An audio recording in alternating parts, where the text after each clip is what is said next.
Olá pessoal, aqui é o professor Knesio, tudo bem com vocês?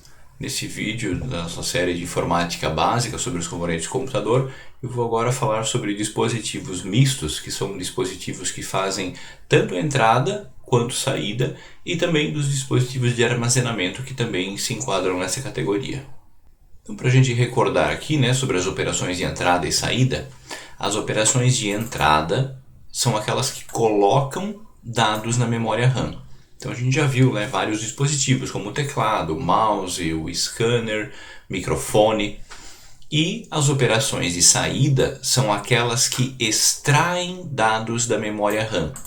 É pelas operações de saída que a gente toma conhecimento do conteúdo da memória RAM, seja de forma visual ou auditiva. Então, nas operações de entrada, elas colocam as informações aqui na memória RAM, sendo controladas pela CPU, e nas operações de saída a gente extrai os dados da memória RAM para que a gente consiga ter uma visualização dos dados que lá estão. E começando aqui pela multifuncional, é um dispositivo que integra as funções de impressora e de scanner. Então a parte de impressão é a saída e scanner é a entrada. Então a gente digitaliza, a gente converte em um conjunto de bytes uma imagem ou um documento. Então aqui na parte superior tem a função de digitalização e aqui na parte inferior a função de impressão. Coloquei 3 modelos aqui. Um modelo mais simples a jato de tinta, são os mais baratos do mercado, porém o custo do cartucho de tinta é relativamente alto. Então, para alguém que tem um grande volume de impressão, não é recomendado esse tipo de impressora aqui, mas para um uso doméstico.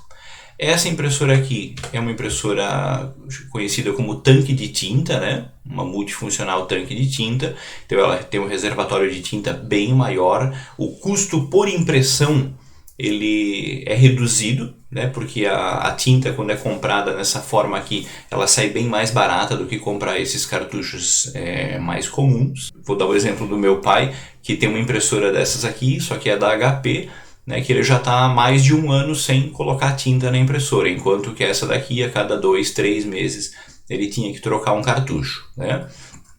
Então, mesmo para uso doméstico, se tem uma certa regularidade, vale a pena.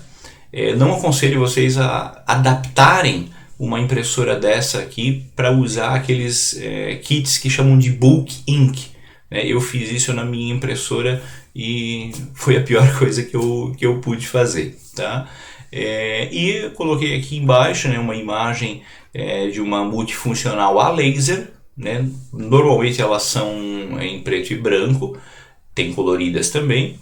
Uma impressora dessa aqui custa na faixa de uns R$1.000. Essa daqui também entre 800 e R$1.000. E essa daqui, um custo entre aí 400, 500 reais, a gente já consegue comprar uma impressora dessa. Mas para quem tem volume e regularidade, um escritório jamais deve comprar uma impressora dessa daqui. Essa aqui seria para um uso bem doméstico e esporádico. Aqui temos um dispositivo agora de áudio que tem as 2 funções, tanto de entrada quanto de saída. Então aqueles fonezinhos auriculares in-ear, tem aqui a parte de saída na qual a gente escuta o áudio e geralmente tem uma outra pecinha aqui no meio do cabo que faz a captura do som. Tem um pequeno microfone aqui para fazer essa captura do áudio. E aqui ainda tem um botãozinho para atender o telefone. Alguns têm alguns botões para aumentar ou diminuir o volume integrados aqui também. E aqui um headset, muito comum aí para jogadores de jogos online. Então tem a função aqui de ouvir e também de capturar o áudio através do microfonezinho que tem aqui na ponta. Também tem os modelos com fio e modelos sem fio com comunicação por Bluetooth. Aqui temos alguns dispositivos de comunicação que também tem essa dupla função de entrada e saída.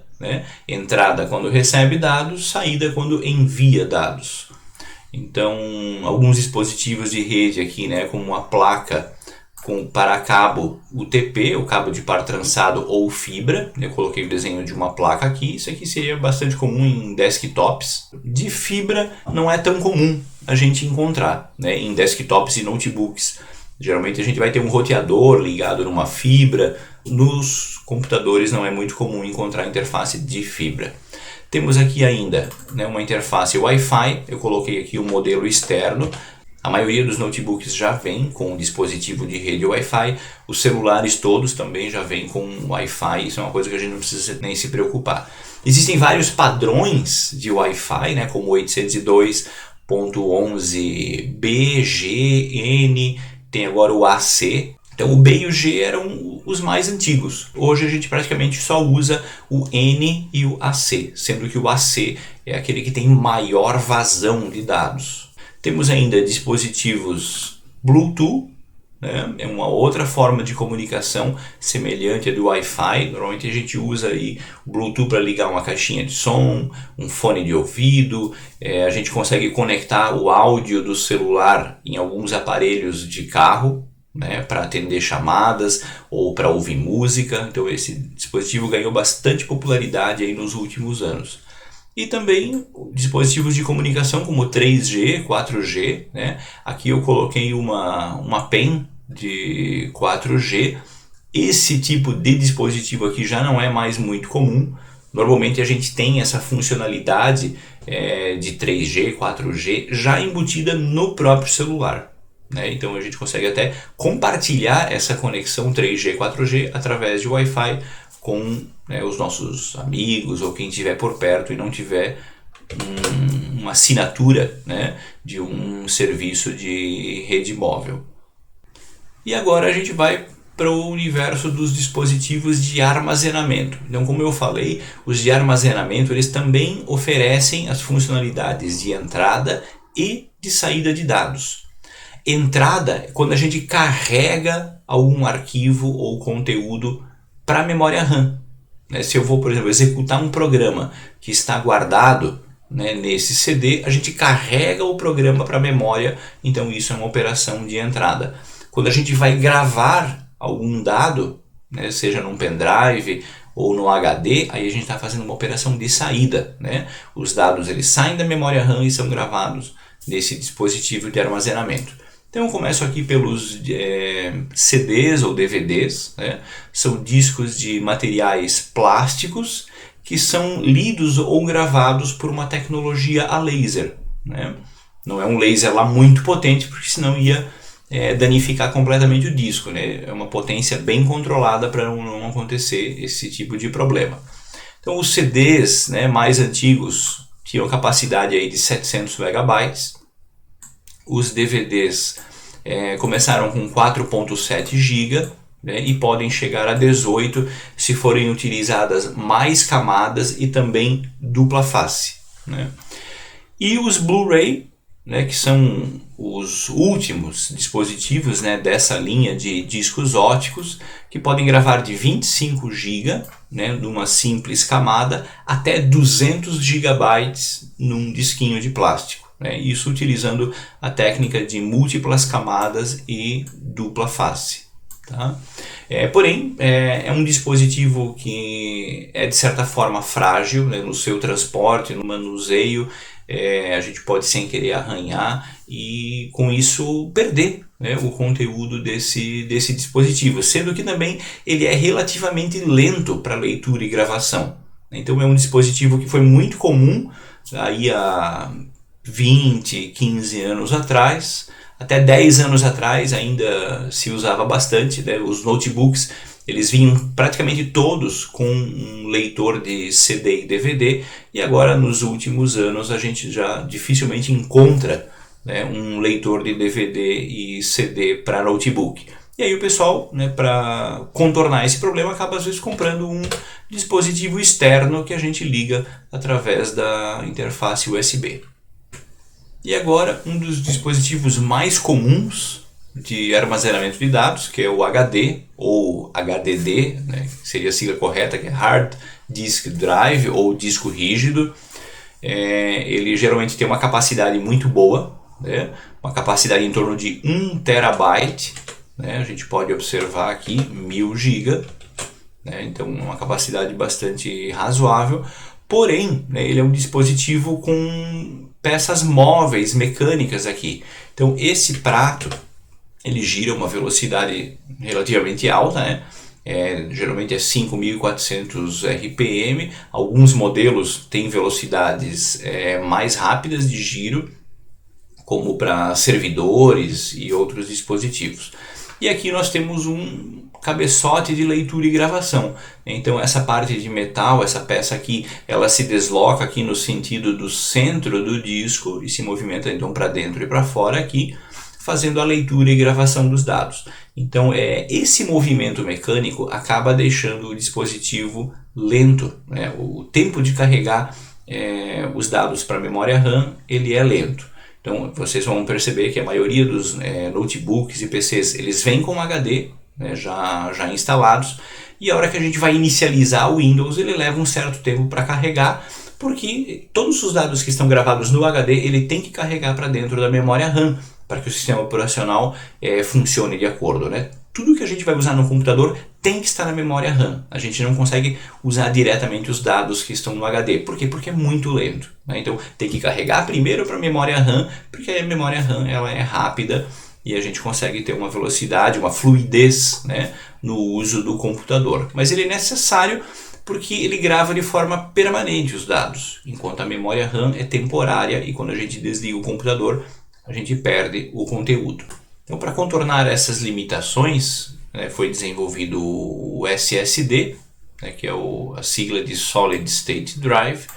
Ele é um dispositivo composto inteiramente de peças eletrônicas, não tem nenhuma peça móvel mecânica, né? E ele tem uma velocidade bem maior. Eu coloquei aqui embaixo um comparativo entre um HD tradicional e um SSD. Então, na taxa de leitura e gravação aqui, o SSD ficou na média 5 vezes mais rápido, né? Então ele tem uma velocidade bem maior. O tempo, na hora que você liga o computador para carregar o Windows ou o seu outro sistema operacional, Linux, macOS, para a memória, né, o tempo de arranque inicial ele vai ser bem melhor. Ele tem um menor consumo de energia, né? Então ele também não é tão frágil quanto o HD, ele é bem mais leve, né? Não é composto de nenhuma peça metálica pesada como é o HD, que tem ímãs, que tem o prato, que tem motor, né? Ele é bem mais leve e com isso a gente vai ter então esse menor consumo de energia. E geralmente a capacidade dele é menor, né? Então a gente não pode ganhar em todos os lados, inclusive no preço, né? Então para manter o preço mais ou menos equilibrado foi reduzida a capacidade de armazenamento. Então o preço por gigabyte acaba sendo igual ou um pouquinho maior do que o HD, só que ele geralmente tem uma capacidade menor, né? Enquanto que o HD facilmente a gente encontra de 1 TB, os SSD eles vão ficar aí na faixa de 240 GB, cerca de 1/4. Tem SSDs ainda menores, né, como 120 GB, obviamente são mais baratos, e SSDs de 480 GB e até mais capacidade, só que aí o preço ele vai aumentar bastante também, né? Então geralmente a gente tem pelo mesmo preço, metade mais ou menos da capacidade. Outro dispositivo, né, com uma tecnologia bem parecida com a do SSD, que é a memória flash, né, é o pendrive. Geralmente hoje eles têm a capacidade em torno de 32 GB para cima. Dificilmente a gente vai encontrar pendrive hoje, né, em 2020, com capacidade de 16 GB para baixo, tá? A gente tem ainda outro dispositivo que é o cartão de memória, que utiliza da mesma tecnologia da memória flash. Aqui tem dois formatos, tem o cartão SSD e o micro SD.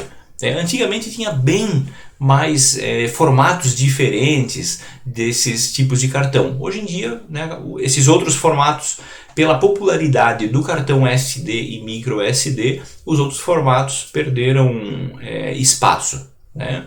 Então, inclusive aqui tem um micro SD com um adaptador para ficar do tamanho de um cartão SD tradicional. Isso aqui é muito comum em máquinas fotográficas profissionais, né? Esse tipo de cartão aqui e esse cartãozinho aqui bastante comum para celulares. Também dificilmente encontra-se capacidade hoje menores do que 32 GB, então geralmente é de 32 GB para cima, tem um custo bem razoável, né, por gigabyte armazenado. E uma característica bem importante se diz respeito não só à capacidade, mas também à classe, a classificação de velocidade desses dispositivos. Então eu coloquei esse slide aqui, né, para mostrar essa diferença. O mais comum, né, principalmente em pendrive, cartão de memória, é essa classe 4. Né? Então ele tem uma taxa de transferência de 4 megabytes por segundo. O que hoje, né, com os celulares atuais, que para a gente fazer aí vídeo em resolução HD, Full HD, tem celulares que já fazem vídeos em 4K, esse tipo de velocidade já não é mais aceitável. É porque a câmera, né, ela produz muito mais dados no espaço de tempo do que a gente consegue gravar nesse dispositivo, né?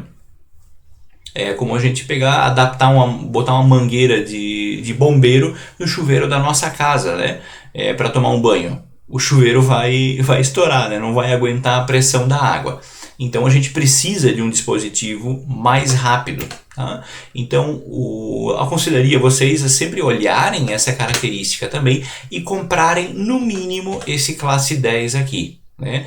Um outro símbolo que é usado para ele também é essa caixinha em forma de U com o número 1 dentro. Então ele tende a ser um pouquinho mais caro, a diferença não é tão gritante assim, mas é o mínimo que eu recomendo para vocês comprarem hoje.